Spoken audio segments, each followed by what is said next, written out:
सूरदास, दो नेत्र नहीं है उनके, लेकिन बिना नेत्रों के भी ठाकुर जी के उस स्वरूप का दर्शन करते हैं जो नेत्र वाले भी नहीं कर सकते। अर्धरात्रि का समय और सूरदास जी के पास कोई सेवक बैठा था। सूरदास जी कुछ गा रहे थे, आंख नहीं है सूरदास जी की।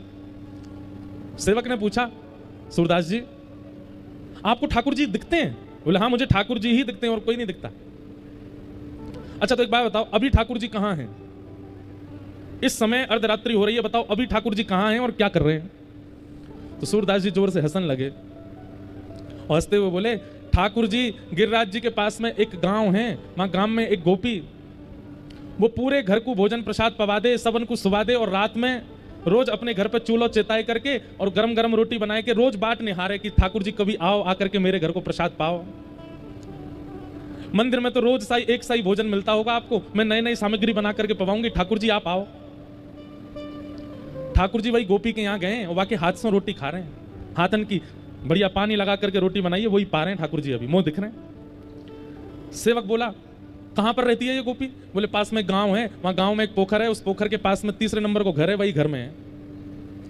आधी रात में ही वो सेवक भागा और जैसे ही जाकर के उसने जाके देखा तो वहां क्या दिखता है कि चूल्हा ठंडा हो गया है और वो जो गोपी थी ना, वो अचेत अवस्था में थी, नेत्रों से अविरल अश्रुधार गिर रही थी और बड़ी सुंदर सुगंध आ रही थी उसके घर में। वो जाकर के सेवक ने कहा, अरे सखी तू इतनी आनंद में कैसे, कहां भयो? तो वो कहवे कि अरे इतने दिनाते पुकार रही, इतने दिनाते बुला रही, आज मेरे घर साक्षात नंदनंदन आए और मेरे हाथ से रोटी पाई करके गए, आज मुझको सुख प्रदान करके गए, अपनों बना करके गए, मेरी सेवा स्वीकार करके गए हैं।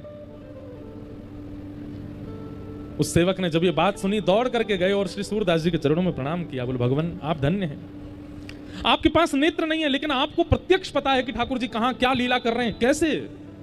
मुझे और कुछ नहीं जानना, केवल इतना बताइए कि आप बिना नेत्रों के ठाकुर जी का ये अनुभव कैसे कर लेते हैं कि वो कहां क्या लीला कर रहे हैं। तो सूरदास जी कहते हैं ये पद जो अभी हम गा रहे थे, भरोसो, भरोसा किसमें?